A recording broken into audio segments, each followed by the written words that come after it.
Hello student, আমাৰ আজিৰ চেপ্টাৰটো হ'ল ক্লাছ 10ৰ টি ফ্ৰম আছাম।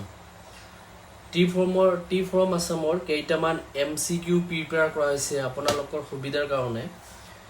ইয়াত 40টামান MCQ দিয়া আছে আৰু এইটো ভিডিঅ'বিলাক পাৰ্ট কৰি দিয়া হ'ব। MCQ ভিডিঅ'বিলাক পাৰ্ট কৰি দিয়া হ'ব। তাৰমানে এটা ভিডিঅ'ত 10টা থাকিব, তাৰ পিছৰ ভিডিঅ'ত হয়তো 10টা বা 15টা থাকিব, তেনেকৈ ভাগ কৰি দিয়া হ'ব। কাৰণ ষ্টুডেণ্টৰ সুবিধাৰ কাৰণে এইবিলাক ভাগ কৰি দিয়া হ'ব। আজি আমাৰ চেপ্টাৰটোৰ নাম হ'ল টি ফ্ৰম আছাম।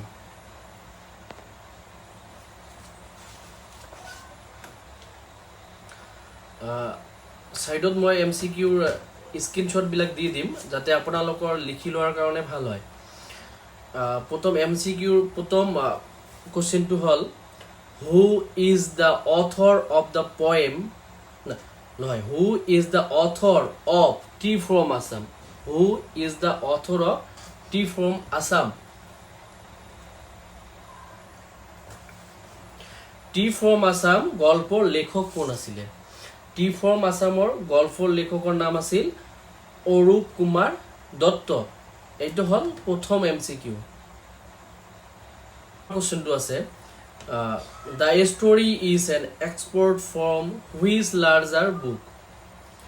এই গল্পখন কোনখন বৃহৎ গ্ৰন্থৰ এটা অংশ? মানে আমাৰ টি ফ্ৰম আছাম যিটো গল্প লোৱা হৈছে, এইটো কোনখন বৃহৎ গ্ৰন্থৰ পৰা লোৱা হৈছে? এনচাৰটো হ'ল glimpses of India. Glimpses of India. এই গ্ৰন্থখনৰ মূল গ্ৰন্থখনৰ নাম কি আছিলে? Glimpses of India.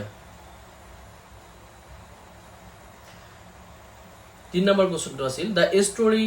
3 নম্বৰ কুৱেশ্যনটো আছিল what is the name of the main narrator. What is the name of the main narrator. ইয়াত মূল বৰ্ণনাকাৰীজনৰ নাম কি আছিল? এই গল্পটোৰ মূল বৰ্ণনাকাৰীজনৰ নাম কি আছিল? এনচাৰটো হ'ল ৰাজবীৰ। আৰু 4 নম্বৰটো হ'ল হু ইনভাইটেড ৰাজবীৰ টু আছাম। ৰাজবীৰক অসমলৈ কোনে আমন্ত্ৰণ কৰিছিল, ইনভাইট কৰিছিল? কোনে ইনভাইট কৰিছিল? আমি পাঠ্য পঢ়িলে জানি পাম। ইয়াত প্ৰাঞ্জলে ইনভাইট কৰিছিল। কোনে ৰাজবীৰক অসমলৈ ইনভাইট কৰিছিলে? প্ৰাঞ্জলে ৰাজবীৰক অসমলৈ ইনভাইট কৰিছিলে। 5 নম্বৰটো আছে প্ৰাঞ্জলছ ফাদাৰ ইজ এ ডেছ। প্ৰাঞ্জলৰ মানে দেউতাক কি আছিলে? Manager of a tea garden. Tea গাৰ্ডেনৰ এখন চাহ বাগিচাৰ মেনেজাৰ আছিলে, মানে টি গাৰ্ডেনৰ মেনেজাৰ আছিলে। ইয়াত কি আছিলে? প্ৰাঞ্জলছ ফাদাৰ ইজ ডেছ, মানে প্ৰাঞ্জলৰ ফাদাৰ কোন বা কি আছিলে? প্ৰাঞ্জলৰ ফাদাৰ হ'ল এখন টি গাৰ্ডেনৰ মেনেজাৰ আছিলে। চ' ইয়াত আমি এইটো ভিডিঅ'ত 5টামান MCQ আলোচনা কৰিলোঁ। নেক্সট ভিডিঅ'ত বেছিকৈ দিয়াৰ চেষ্টা কৰিম।